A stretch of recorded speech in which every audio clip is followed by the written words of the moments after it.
Hello, everyone, and welcome to the MSAHA Basketball Weekly Show. This is the second episode, the second week of this 2023-24 season. We've had some good conference games this week that we'll talk about here today. And, of course, we're going to be bringing on our contributor, Charlie Cotton. And also later on, we will have an interview with Coach Chris Gygi of the Hattiesburg Forerunners. He's the coach of the girls ball club, and we're going to talk to him a little bit. They really haven't gotten their season started, but we're going to talk to him about his team. But first, I want to remind you to go ahead and hit the subscribe button to the YouTube channel for the TSJW Network. Go ahead and hit that subscribe button. We will have a lot of content here regarding MSAHA basketball, so please be sure to hit the subscribe button. Also check out the website tsjwnetwork.net. That's where all the scores, standings, schedules, and all that kind of stuff. We also have columns coming through. Charlie wrote a column this week, and be sure to check that out as well. That's the tsjwnetwork.net. So, folks, we appreciate you joining us. And so, first of all, we're going to start off kind of talking about some of the games from this past week.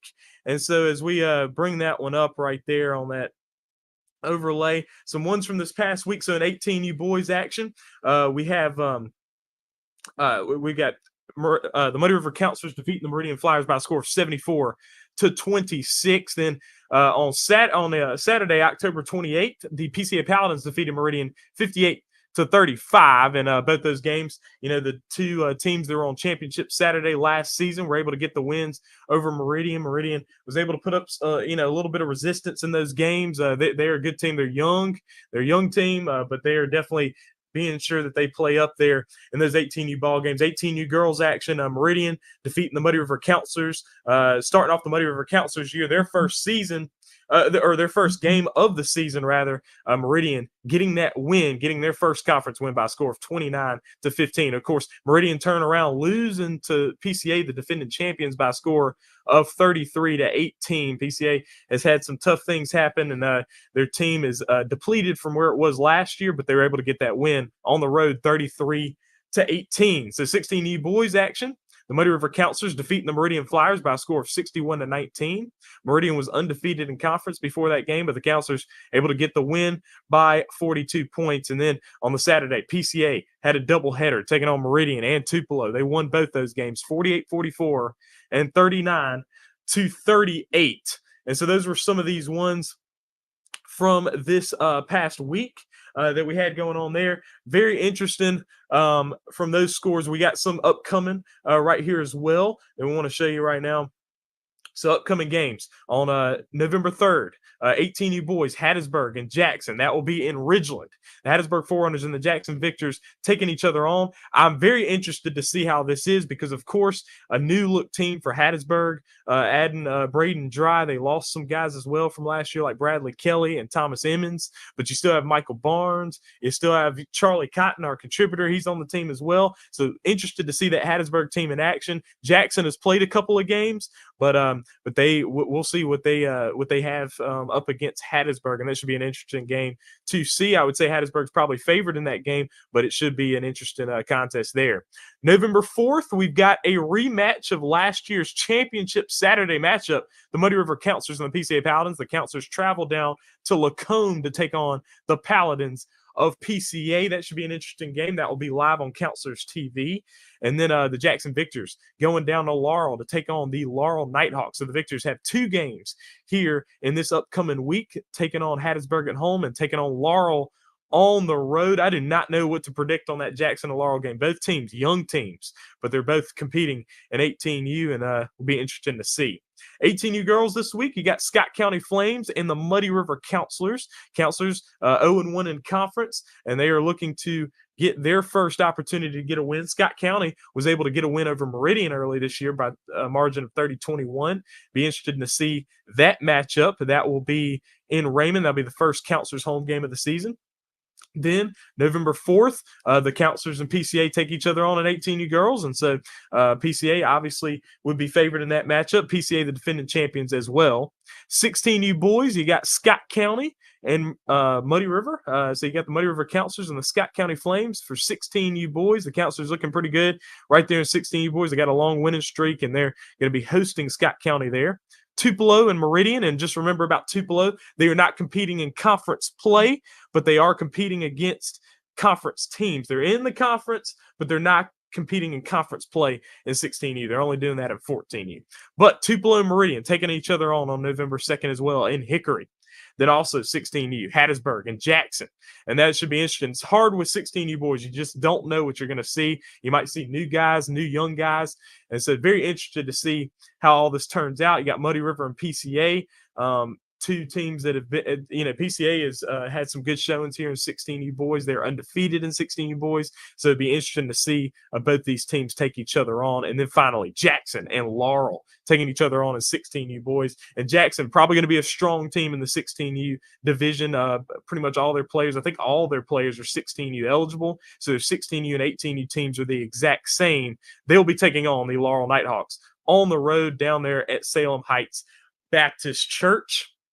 And folks, we appreciate you joining us. We will have Charlie Cotton right here joining us now. Let's bring Charlie on right here. And this is, appreciate you, Charlie, joining us once again as our lead contributor here for the TSU Network. Yeah, bro. Let's go, bro. Yeah, absolutely. And so kind of talking about those games, let's start off talking about the column you wrote this week, and you kind of were setting the stage for this game this upcoming weekend that we have between the PCA Paladins and the Muddy River Counselors. PCA Paladins and Muddy River Counselors enter October. How do they look now? And you kind of described what your thoughts were on that. Just kind of talk about, just kind of discuss what you were thinking when writing that column. Just talking about this Counselors team, this PCA team. What does it look like coming into their matchup on Saturday? Yeah, so I wanted to come into this column. I want to write this column mainly to cover kind of how the two top teams from last season were looking. Because that's really coming into the season. That's what a lot of players are looking at. They're trying to see how these two top teams were from last season and how they're doing now. And so last episode, we didn't have really too much to go off of. And now we have some games being played and whatever. And so we can look at what they're looking like. So Muddy River, they came into the Meridian game. I watched the entire game. And you can tell Muddy River came into that game trying to drop some fancy points. But there's a lot of behind the back passes. There was a couple dunk attempts, and then Muddy River did good. They had a bunch of steals as to be expected, and Muddy River's looking. I mean, they had the same starting lineup, so they're looking relatively the same from last season. PCA, they played who did PCA play? They played Meridian as well. They both played Meridian. Yep. Yeah, I watched that game too. And then so PCA, again, PCA looks a lot different, and I did expect Scotty Covert. Have you heard anything about him? No, yeah. So and I did want to tell you this. So Scotty Covert actually is going to school now, so he is not on PCA anymore. So that was a tough loss that they had. Yeah. Also on their girls' side too, because his younger sister, was a tall girl on their team as well. So they lost that family is I'd say they lost that family. That family is at school now. Okay, yeah. So when I was expecting that, I was expecting to see, Scotty Covert, and I think they had another center at one point in time that wasn't there as well. Yeah, Frank St. Philip, he left the team as well. Frank St. Philip, their big fella. Yeah. So, I mean, it's not like they're a bad team at all. Yeah. They still can still compete. They can still shoot the ball really well. And they still definitely came out with the win over Meridian. It's hard to look at a team that literally just dominated the conference last year and to see it change and look that different. It's just kind of, it's surprising, you know what I'm saying? It just doesn't it doesn't look right. I'm used to seeing Drew Boggs and all these other guys out there. Yeah. It just looks different, Yeah, definitely a different look there. But look, you never can sleep on PCA, man. Because look, when I was playing, we were better than PCA, but PCA was always a challenge every single time you take them on. And then they got really strong last year. I've never seen a team that was that good from PCA as last year's team. Last year's team was a very strong team. So you obviously would expect them to take a little bit of a dip from last year. Last year was a very good team. They were in the Division II national championship game, finished as 18th in the country in homeschool. They're a very good team.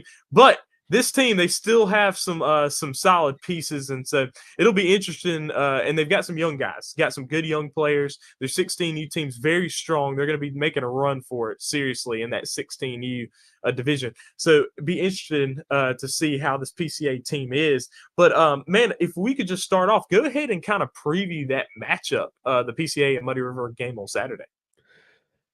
Yeah, so I'm expecting Muddy River to come out with their same game plan, coming in trying to force steals, getting in those lanes and trying to you pass the ball and they're gone. Muddy River really likes to play that game where you got a guy cherry picking and then you pass it. They're really trying to run the court. Muddy River, they live off of those cross court passes and making the layup on the other side. PCA, they're going to do what they do best. They're going to run plays. They're going to come down the court and set up in their offense, and they're going to try to shoot threes. That's what I'm expecting. That's what they do most of the time. And so it's Muddy River and PCA has always been kind of that matchup. It was last season at least. And yeah, I'm excited to see how it's going to look. It's probably going to be a lot of 3-pointers from both teams. Both shoot the ball well. But there's also going to be layups on the inside, and I'm expecting a lot of steals from Muddy River, and it's going to be a good game, really. Absolutely, and if we could put that overlay again of the games, the scores we had from last week, and so Charlie, when you look at that list of games right there, so what jumped out to you the most out of those matchups? Well, probably the PCA Meridian game. I was expecting PCA to maybe drop a little bit more. Meridian really surprised me. Meridian has a couple good players, particularly Cooper Franklin and Brody Croker. They play pretty well, and they have pretty similar play styles. Cooper Franklin, I will say, has a pretty nice looking jump shot. He shoots threes pretty well. But Brody, he goes down, he's in the post, and he's making those layups, and they complement each other well on that team. And I was really surprised how Meridian played against these two top teams from last season, and they surprised me. Yeah, and so that'll be interesting to see. Now, Meridian, work in progress. All those guys are pretty young anyway. Yeah. Their 16U and 18U teams are about the same, especially with their best players. But their 16U team's going to really make a run for it. I mean, they were in a 48-44 overtime game against PCA. It was an overtime loss. So they're going to be very competitive this season there in that 16U division for sure. And then in the 18U division, they're going to give everybody resistance, I think. So I expect a lot of things from them. They've got their coach, Coach Coker of their team. Brody Coker's dad's the head coach, and I think he's doing some good work with them. Building off of what Coach Raspberry did there, because obviously with Coach Raspberry there, one of his strengths were his players got a lot better as individuals. Like their development was on a good level there at Meridian. They had some players that end up leaving. I mean, Elliott Tulip was a great player, Yeah, he's still a great player. He's an all-star in the state right now with multiple offers and all that stuff. Yeah. So that's good. So that's good to see. There's some good talent development there at Meridian. So I expect to see more of that right there. And so, Charlie, coming into the next week, if you could put up the upcoming games there. So when you look at those upcoming games for this week, what games jump out to you there? Well, of course, we have our first game. So we have our first game coming. Absolutely. That probably jumps out to you, maybe. Yeah, we have our first game coming up on Friday. So we're definitely trying to go into that, of course, doing really well. But besides that, looking at the other 18 games, probably again Muddy River PCA, that's going to be another really good one. Yeah. 16U, if I had to say what I'm kind of looking for, again, we're playing, but again, it's really I know we're playing and I'm biased, and you can come at me and say whatever you want about that, but I'm really looking at Muddy River and PCA, two best teams from last season. That's what everybody wants to see. How are they going to match up this year? How's it going to look? Yeah, it'd be very interesting to see that, and it will be down in Lacombe, Louisiana. Lorwillen will be streamed live on Counselors TV, and so excited about that one for sure. And so that should be interesting. I'm very interested in seeing Jackson and Laurel. That's one matchup I'm looking forward to. Yeah, they had a really good game last year. They did, and Jackson, they're not really losing a lot of their guys that were okay. They losing their starters. from the 18U. But Yeah. all those younger guys, they've got a lot of those guys. So those guys that were on that 16U team are moving up, and then their 16U, their 18U are the same. And so you're really primed for some good development this year. Definitely. Yeah, absolutely. So we are about to bring on Coach Chris Gygi on to interview him. He's the head coach of the Hattiesburg Forerunners girls basketball team. But I want to remind you to be sure to hit the subscribe button to the TSJW Network YouTube channel, and also be sure to check out the website tsjwnetwork.net. Charlie, his column is out there now. You can go and read it, and he kind of talked about it just now, but he goes into a little bit more detail when he's writing there, and so you can go and check that out. All these scores that we're talking about are on the website, and we also have non-conference game scores on the website as well. We don't really talk about those on the show because they don't affect the standings or anything like that. But those are big as well. I mean, I know that we had some teams. We had PCA playing Lamar Christian. We had Laurel playing Lamar Christian, and games like that. Muddy River playing Park Place last night. We saw some non-conference games like that. But what we talk about a lot of times are the conference games. But yes, thank you, and Charlie, we appreciate your input on the show as always. Yeah, thank you, bro. Absolutely. And so now we will go ahead and we will bring on Coach Chris Gygi, and he is right here joining us now. And Coach, thank you for joining us. You're welcome. Thank you for having me. Absolutely. So, Coach, this season, you got your squad. I know you probably, I know that you've lost a couple players, and particularly Anna Kate Hudson, who graduated from last season. So you've played a couple games, but you were missing players and things like that. So, but you haven't started any kind of conference play. But in the practices that you've worked with this team, kind of what are you thinking when you look at your team? Well, we've been we actually the good thing is we had a couple of non-conference games. We had a game against Lamar Christian, and we had a game against Laurel, just a mini tournament. We have a young team; they're full of babies, and it's hard. I've got 5 girls, who barely have any experience, and it's hard. And then Maddie was gone this weekend. And she was, it's hard because they rely upon her leadership and they want her to, she's a vocal leader, and it's hard for them to kind of function without her. But they learned that they were forced to this weekend. They performed phenomenally well against Lamar Christian and against and then against Laurel. So there's a huge learning curve this weekend.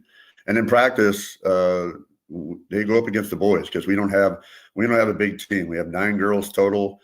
We have a couple injuries, so we have to take what we're given, and we have to push, and we have to push hard. Absolutely, and so and kind of talk about your pieces, because last season, I mean, when you had Anna Kate Hudson, she was a force in the paint there. Yep. You're losing her, but you still have your daughter Catherine Gygi that is a good force in the post as well. Just kind of talk about the adjustment you're making with losing that piece on the team.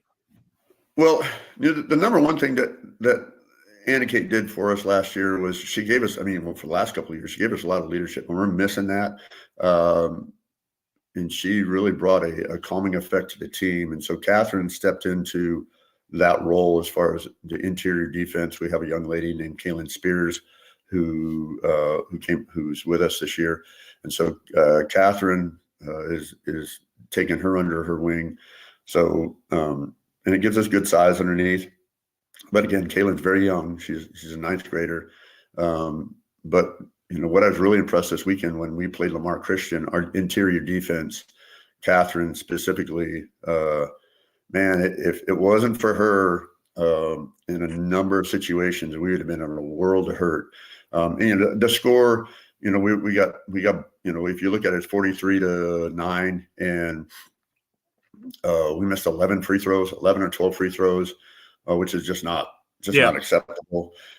We missed a lot of at the basket. I mean, literally like and going for the rim instead of the basket, and going for the backboard. Like I'm sure that you and your dad, work with the boys all the time. The kids are always going for the rim. And we harp on that always, like go for the big, go for the board, don't go for the rim. So, you can always speculate as far as like the 43-9, but we had it not been for our defense, it would have been a blowout. I mean, I think they had Lamar Christian had 9 3-point shots. They hit 9 out of 15 or something like that. And I mean, wow, yeah, right. That's hard to beat. But the fact is they had to default to that. They were get it inside. Yeah, really is. Sure. My assistant Gerald Bass was watching. He's like, dude, the only reason we're in the game is because of our defense. And it's young, as like I said, Emma Cotton and Ruth Cotton and Elise. Elise is a senior, but I had at one point in time I had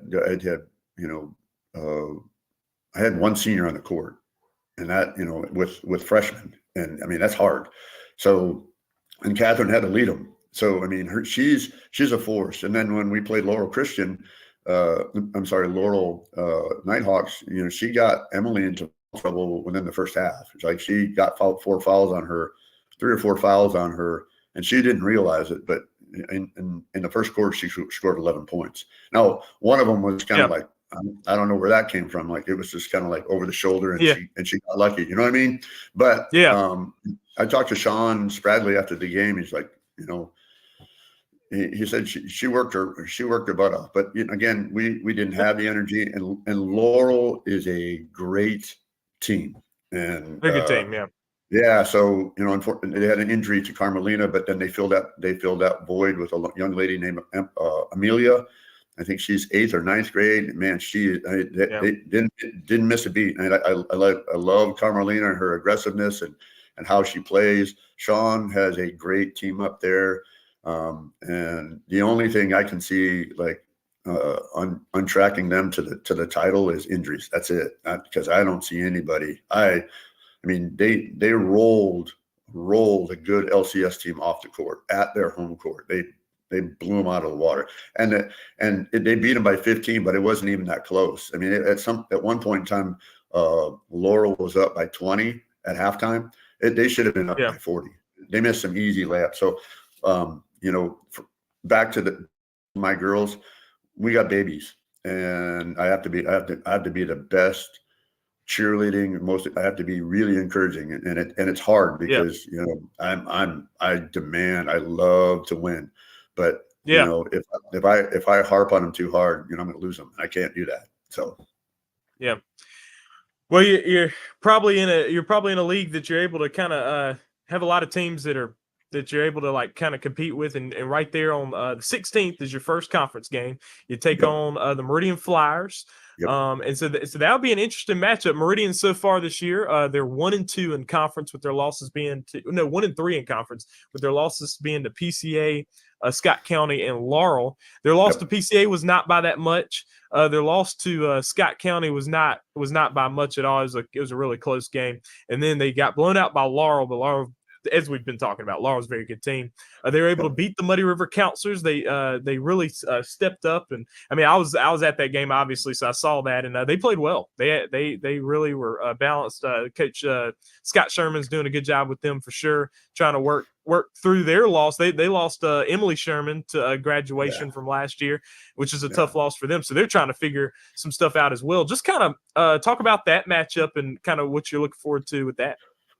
Well, I can tell you that I've been fortunate to develop a good friendship with Scott over the last couple of years, and he is a quality coach. And so his he's got Sarah, who's his youngest, but Sarah does a great job. She's a worker. You got Polly. There's another young lady on their team. She's a 3-point shooter. He coaches. He seeks to develop the team. He does it the right way. I would say that that they're always a tough matchup for us. And the other thing is our girls get along really, really well with their team. Not only are we Yeah. competitors, but off the court. They're just a quality organization, and it's because of the leadership they have.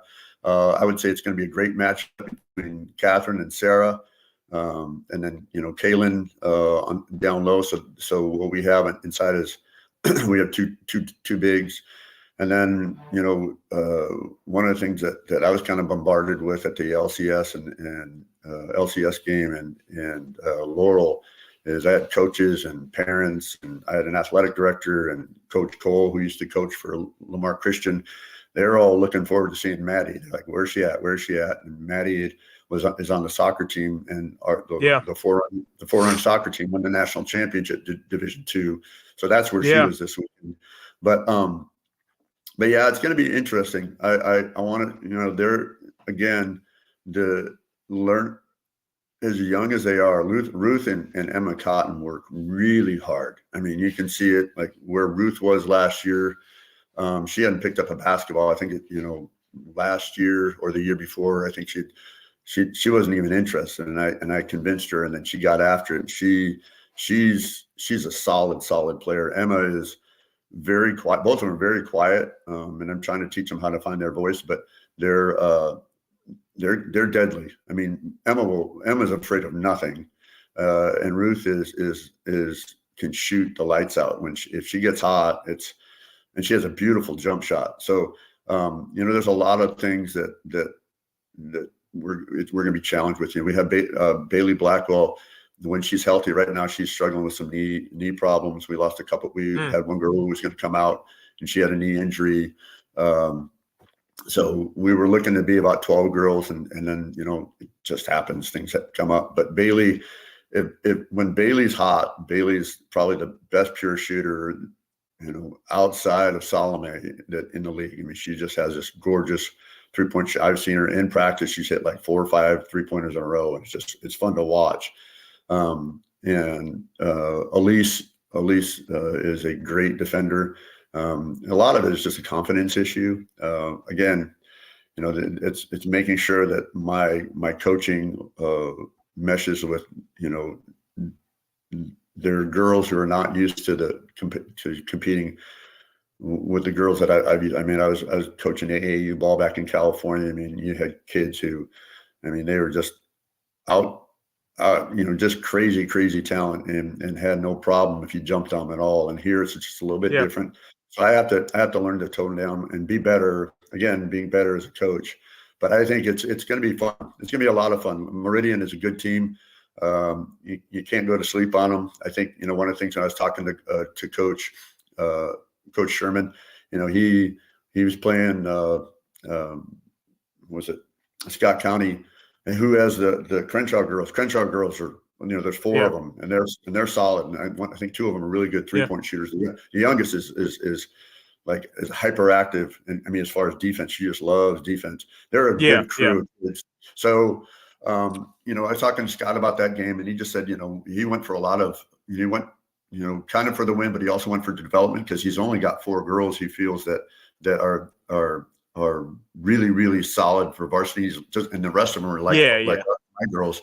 They're young. So he says, I have to get them, developed and have to get them in the game, and I have to playing in games because he's looking towards the end of the season. The beginning of the season is development, and as he goes along, then he's going to, from my understanding, he's going to be more and more competitive. So it's hard when, you lose a talent like Emily. I mean, they rely on her. You can see it. They're a little bit lost without her. Just like, we're kind of lost I wouldn't say lost, but it's a different demeanor when you lose an Anna Kate and you lose an Emily. It's just a different feel. So. Yeah.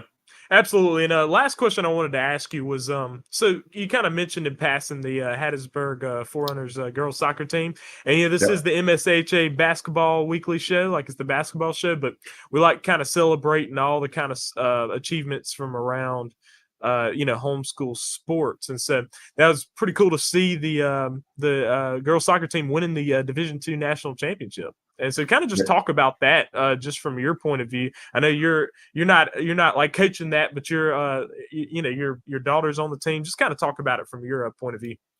Well, I think it's really pretty cool because it's back-to-back years. Last year, Laurel Nighthawks won the national championship, and Yeah. then which is fantastic. And then now it's the second team from Mississippi who's won the homeschool national championship and Division II. And you and I texted a little bit about that. The numbers that I know Coach Chad really, really well. He's a good Yeah. friend of mine, and he's the pastor of my church. But yeah, those girls, it's a young team, and that's what's really scary about it. They lost two seniors.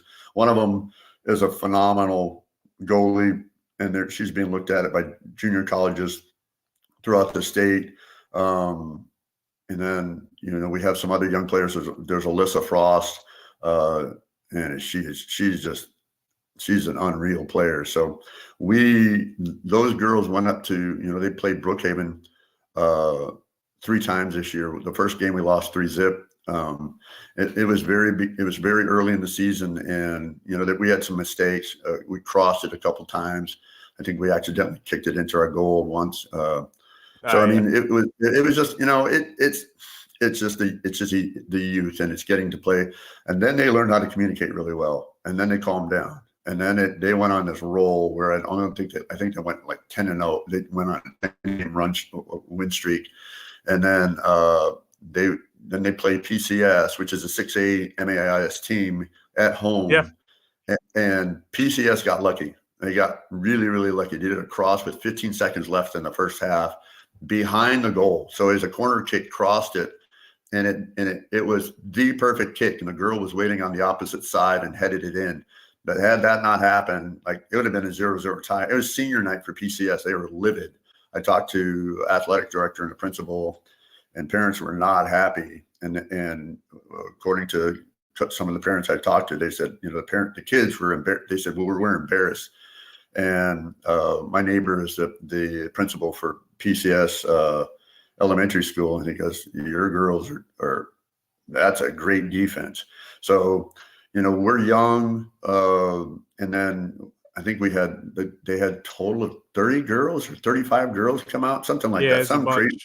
Yeah. And so what you have, Coach Chad's going to have a problem as far as not reloading. His problem is going to be finding the roster spots. And so he's one coach. He's got another great assistant coach, Shelby. And she played junior college ball, and then the talk is like they have the varsity team, they have a JV team. They're talking about doing a 14U team, and that way they can continue. If they do that, you're talking numbers upwards of 60. I mean, it's crazy talent. So they graduate 2 this year. I think they'll graduate 5 or 6 next year. That doesn't matter. They're reloading right behind it. They like Maddie's class, 8th and 9th grade. That class is going to be, I think there's 10 or 11 of them. They're going to be together for the next 5 or 6, 4 or 5 years, which, and this is like what Muddy River has, your team, the boys have on everybody else, is when you're together that long, you don't really have to say much. You just move and you know where to go. And this is what's happening with these girls. Like, you watch them. Absolutely. They talk, and it's phenomenal, and they have patience, and they really have taken on the personification of Chad. Chad's just easygoing, where I'm like super, super intense. Chad is he's still intense, but he's just got a different level of coaching. And those girls, man, they're good. And so I'm excited to see where they're at in the next couple of years. If, like I said, they only lose 2. Maddie's going to step into the goalie position, so she's a little bit nervous about that. But she's an athlete, so athleticism takes, it just allows for a lot of, growth and things like that. Plus, she's very coachable. But like Alyssa Frost, and they have so many different. There's a girl named Maddie Hint. She's super speed. Rachel Daniels. I mean, I could go on and on and on. Just a number of kids and they're great kids. They're tough competitors on the field. They're wonderful ladies off the field, and they're close. like Maddie and Emery Smith, they're really, really tight. They've known each other since they were 2 years old. So it's just really neat to see the relationships. And I'm sure, like your dad and you guys, you know, more than anything else, as much as you like to see that, you know, we like to win. Even more importantly is that the relationships that are built in relation to the sports.